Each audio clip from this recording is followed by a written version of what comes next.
Hello, lovely people. I want you to take a deep breath, settle into your favorite chair, and let's talk about that quiet, nagging feeling that you're somehow running out of time.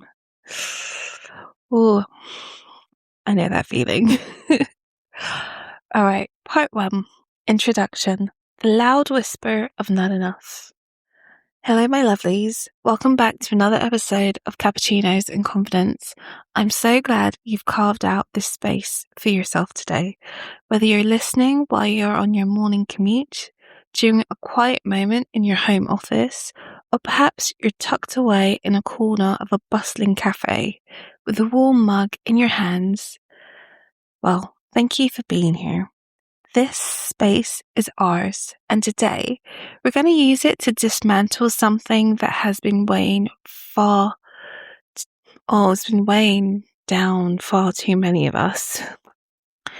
Have you ever had one of those mornings where you wake up feeling relatively peaceful, but then you reach for your phone, you start scrolling, and within minutes, that peace is replaced by a loud, thumping sense of panic? You see an old school friend announcing her third pregnancy. You see a former colleague posing with a sold sign in front of a gorgeous Victorian house. You see a woman your age or younger celebrating a 6-figure launch in her business. Suddenly, your own life, the one you were quite content with like 10 minutes ago, starts to feel small. It starts to feel like a series of missed opportunities. You start doing the mental math, counting the years, the months, the weeks. I'm about to turn 40 next month, so I'm like, ah. And, the words whisper in your head, and it's like, am I behind? Did I miss the memo? Why am I still here when everyone else is there? It's heavy. It's tender, and it's a little ache in the heart. It's what I call the silent timeline. We've been conditioned to believe that life is a race with specific checkpoints, and if you haven't reached them by a certain age, we're somehow failing. But today, I want to challenge that. I want to show you that you aren't failing, you aren't late, and you certainly aren't behind. I like watching this lady on YouTube called Fumi Desalavald, and she always says what's delayed is not denied, and I kind of feel like that's the point of this podcast today. You're simply rewriting a timeline that was never designed for your unique soul in the first place. So today we are unpacking why this feeling exists, how it erodes our confidence, and most importantly, how we can step back into our power. We're moving from the shoulds to the coulds and rebuilding our self-belief from the inside out. So take another sip of your coffee and let's dive in. Part 2.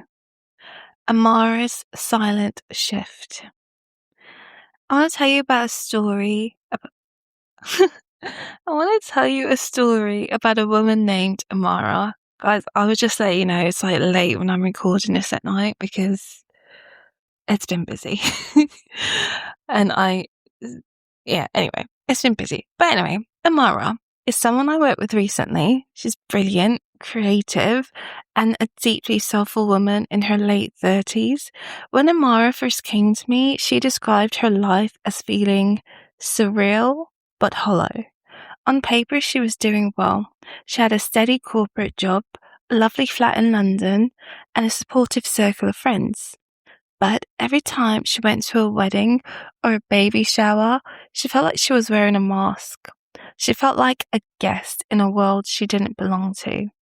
You see, Amara had spent her 20s pursuing a career she thought she should want, only to realize at 35 that her heart was actually in interior design and community building.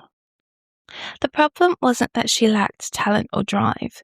The problem was that she felt too late. Nefe, she told me once, her voice thick with emotion, I feel like I've wasted a decade. My friends are senior partners now. They're moving into their forever homes, and I'm here, starting a foundation course and wondering if I can even make a living from my passion. I'm starting at the bottom while they're all at the top." End quote. The pressure Amara felt was both internal and external. It was the glamorous life she saw on social media versus the messy reality of her career pivot.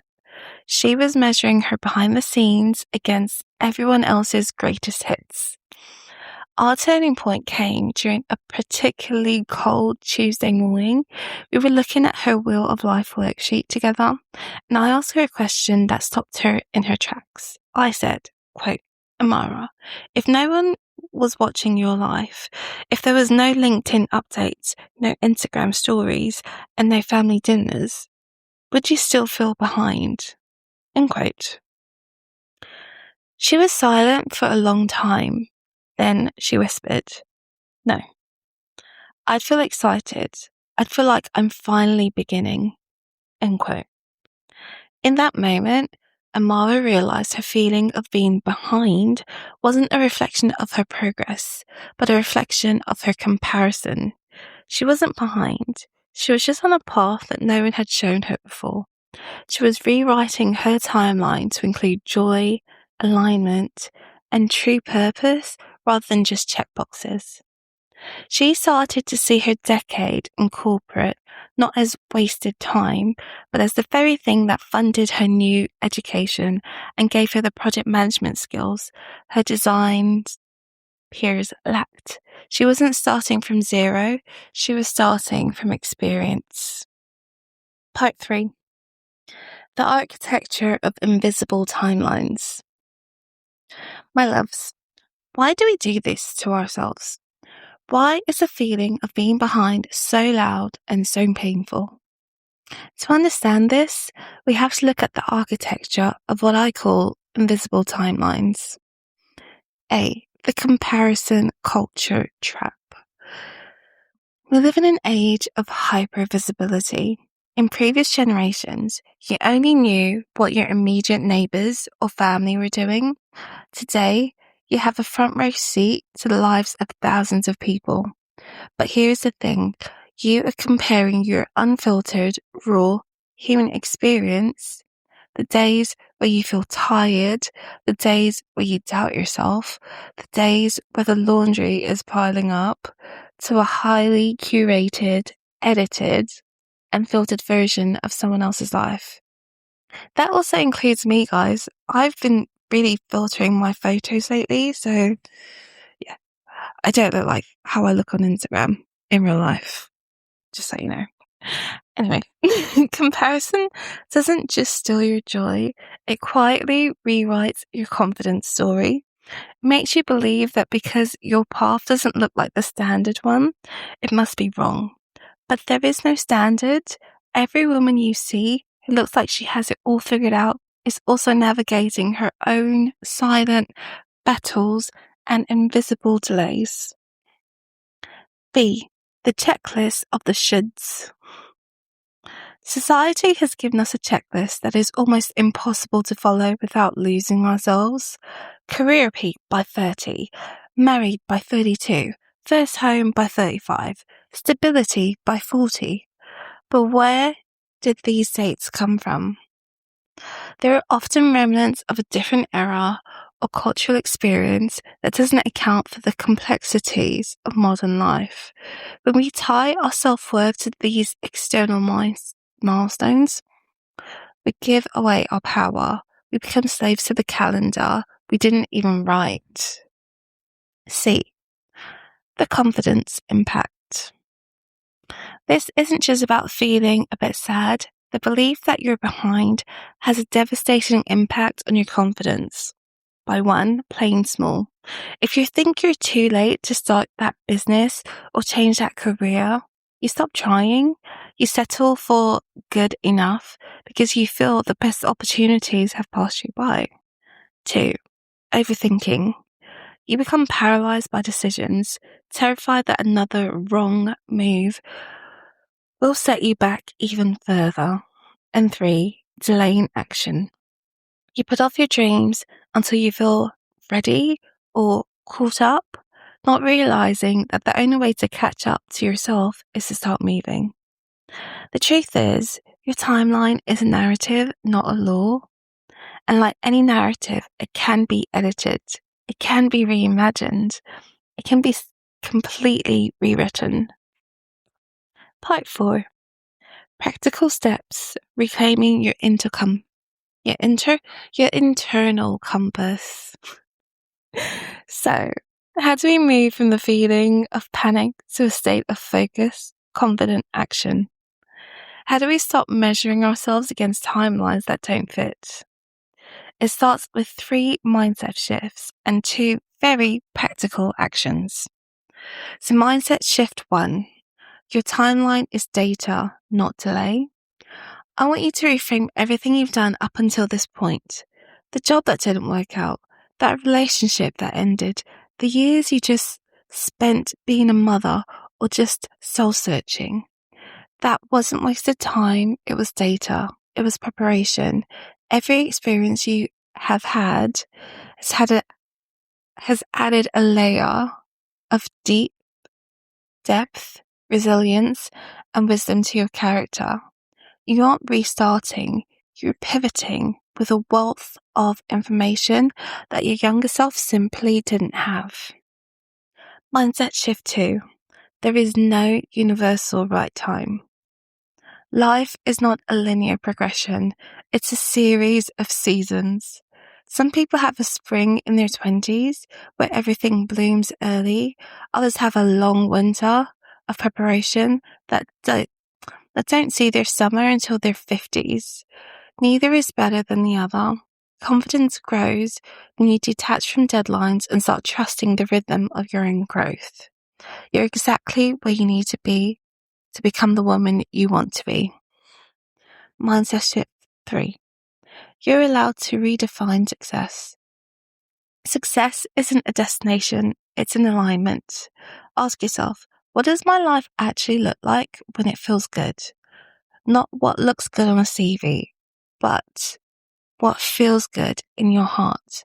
If success for you right now is peace of mind, or the freedom to pick up your children from school, or the courage to start a small side hustle, then that's what you should be celebrating. Stop letting society's version of big diminish your version of meaningful. Action 1. The confidence audit. I want you to take some time this week, perhaps over a large steaming cappuccino, to perform a confidence audit. Look at the areas of your life where you feel behind. Identify the source. Where did this timeline come from? Is it your mother's voice? Is it a specific influencer? Is it a fear of being judged by your peers? Then challenge the evidence. What proof did you have that you're late? Spoiler, you won't find any factual proof, only societal pressure. Then reclaim the narrative. For every I should have ... write down I'm choosing to ... For example, I'm choosing to prioritize my mental health over a promotion right now. Action 2. Create your own heart-led timeline.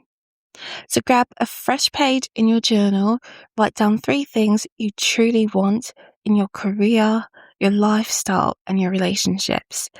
Now, I want you to strip away all age and time pressure. Replace by 40, I want to ... with I'm currently building towards ... And replace I failed because I didn't ... with I'm evolving through ... Focus on the process and the feeling rather than the deadline. This is how you build a magnetic presence by being so rooted in your own path that you stop looking over your shoulder at everyone else's. If you find this hard to do alone, this is exactly why I created the Confidence Collective. It's a space where we do this deep mindset work together, stripping away the doubt and rebuilding self-trust from the ground up. Part 5. Final thoughts. Stepping into your power. My loves, as we draw this episode to a close, I want you to sit with one final thought. You are not a finished product. You are a living, breathing, evolving work of art. The beauty of a masterpiece isn't in how quickly it is painted, but in the depth of its layers and the story it tells. Your story, the one where you had the courage to change your mind, the strength to heal, and the wisdom to wait for what truly fits, is far more interesting than a story where everything went exactly to plan. You're not late, you're not behind, you're becoming. Every time you choose to trust your own pace, you're taking a massive step towards the most confident version of yourself. You are telling the world and yourself that your value isn't tied to a clock, but to your character. The cafe touch. Imagine we're sitting together in a sun-drenched cafe. The air smells of roasted beans and warm pastries. I reach across the table, take your hand, and say, "Stop running. You've already arrived at the only moment that matters. This one. Everything you want is still possible. In fact, it's even more possible now because you finally know who you are." This week, as you enjoy your brew, I want you to ask yourself, where have I been calling myself behind when I'm actually just growing? Listen to your body, set your boundaries, pace yourself. You have all the time in the world to be exactly who you were born to be. If this episode spoke to your heart, please share it with a friend who might be struggling with the same timeline pressure. We all need that gentle reminder sometimes. You can also come and join our community over at nefeguntoy.com for more resources, and let's keep this conversation going on Instagram at Nefe86. Thank you for trusting me with your time today. It is an honor to be on the same journey with you. Stay confident, stay heart-led, and remember, you are the author of your own story. With so much love, Nefe. Bye!